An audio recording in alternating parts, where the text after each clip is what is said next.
Since the beginning of Xbox, Halo has always been a staple for the console, and with the release of Halo Infinite nearing, we are starting to see a fuller picture of what the latest edition in the Xbox family will look like.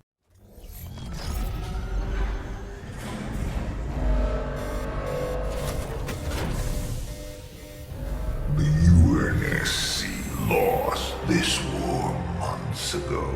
Your people are broken, scattered, hunted, defeated by me.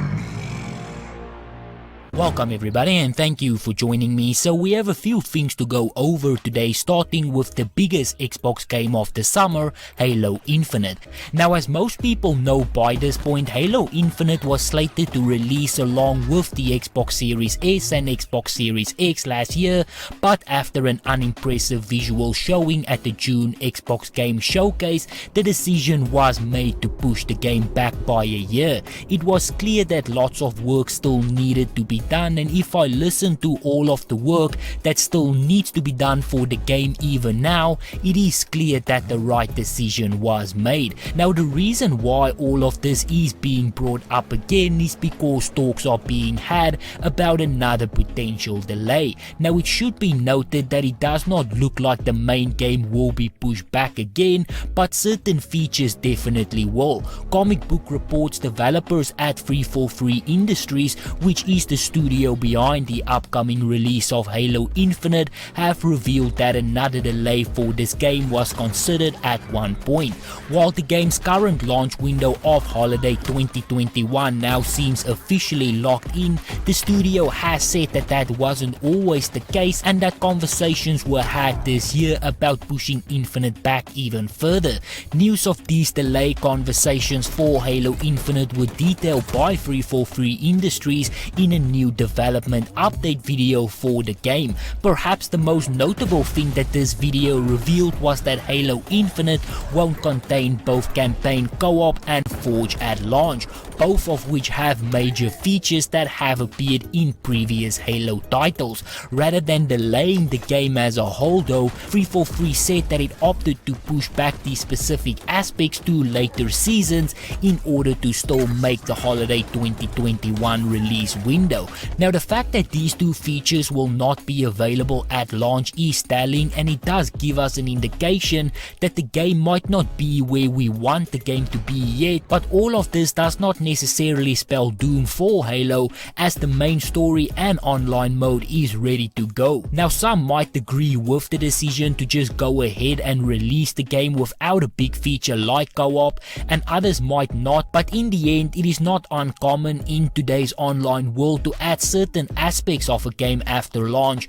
A big example of this will of course be GTA, who released their single player mode for GTA 5 and their online mode separately, and in the end it worked out well for them. Oh, my N-word, huh? What's up, homie, huh? Oh. Oh. Is that how you act, huh? When a friend makes a mistake, huh?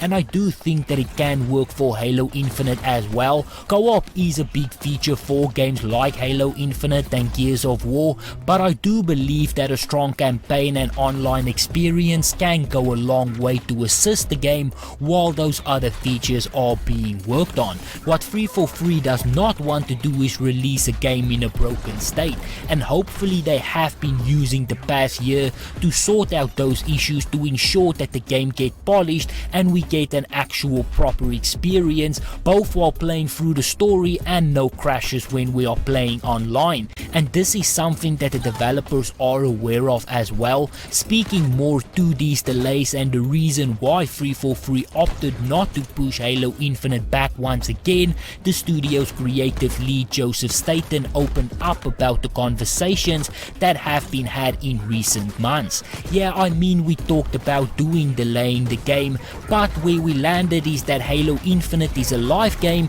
so it isn't ever really done. it is going to progress and evolve from season to season. We talk about the launch being the beginning of the journey, but to have a beginning you need to pick a moment and actually begin. Staten said the reason to delay specific features rather than the entire game, ultimately we decided that we have been working on this game for a really long time. Our fans has been waiting on the game for a really long time, with solo campaign and our first free-to-play multiplayer in really good shape for holiday. We didn't want to delay anymore. Let's get started and we'll continue to evolve from there. Now again, I would say that it's all good and well that Halo Infinite will be a live game. Based on the talks, it does look like they might try to push the game in the same direction as to what Call of Duty did with Warzone. Just like Warzone, Infinite will also be free to play and you won't even need an Xbox Live subscription, meaning that it will actually be free to play. But execution of this of course will be very important. Not every live game is a success, just ask Avengers or even to a lesser degree Outriders. Once you have lost the trust of the people, it is really hard to get it back, and in this ever changing world of online gaming, people do move on really quickly. Execution will be really important here, and if you want to create a game that people will return to all the time, it needs to be in working order. Now the developers here also talk about season releases, which again sounds a lot like what Apex is doing, so it does look like Halo is trying out a few things, and when they say that this will be a live game, they are not joking around. It is going to be interesting to see what they actually do and what type of business model that they will ultimately choose to follow. But to make our way back a little bit to the two big features that will be missing when the game release later this year, Co-op and Forge, there is no exact indication yet as to when we might actually see these features, but based on the talks it looks like we might see it somewhere in next year. The Verge reports 343 Industries is targeting shipping campaign co-op in season 2 and Forge in season 3. Staten said the goal is to ship a new season every 3 months, which means that campaign co-op will likely be available about 3 months after launch, while Forge arrives 6 months after launch. So it does not look like the wait for these features will be too long, and in the end I would rather have them release those modes in a proper working condition than in a broken state. The delay talks have me a bit worrying about what this game will look like at launch, but I do think that all of the fans of Halo Infinite collectively hope that everything will work out and that the game will be a huge success. On that note though, this is where I'm going to end it, so if you enjoyed this video, be sure to hit that like button. If you would like to see more videos like this, please consider subscribing, and as always, please remember to stay safe, wash your hands, don't touch your face, and I hope to see you again soon. We still have so much that we're sorting through together, right? So the community team, the support team, the development team, kind of actively working through that process where we identify all the different sort of key themes that we've heard and then work together with all the different leads and stakeholders to determine kind of how to action on these and how to prioritize them. But I do kind of want to be clear for expectation setting that there's only so much that we're going to be able to action on now, but that's the beauty of being a live service. Yeah, absolutely. I think, a lot of people play in the tech preview or, any of that, pre-release look at the game and wonder, hey, if I participate and I provide feedback, how much of this is actually going to be acted on by the development team? When it comes to the technical preview, that's exactly what it was. We wanted thousands of people to jump in, bang on it, help us identify what's wrong. And like you said, we're actioning on a ton of feedback from that test. It was super useful. And yes, some of the things we won't be able to do for launch, but you're right, that's part of being a service. And the good news is we have a year-long post-launch content and feature roadmap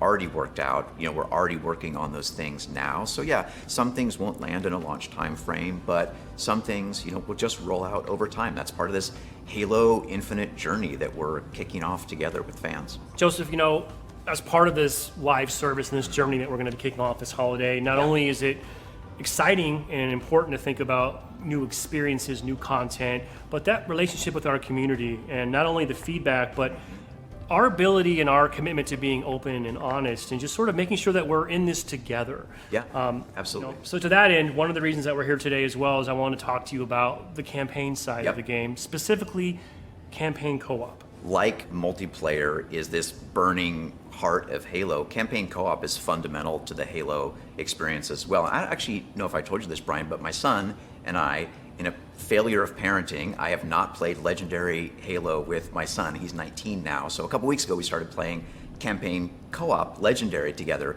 We just beat Halo 2. The Jackal Snipers are still a delight. And I just had a ton of fun. And it reminded me just how essential that experience of playing campaign together with your family and friends, whether networked or split screen, really is. Unfortunately, as we focused the team for shutdown and really focused on a quality experience for launch, we made the really tough decision to delay shipping campaign co-op for launch. And we also made the tough call to delay shipping Forge past launch as well.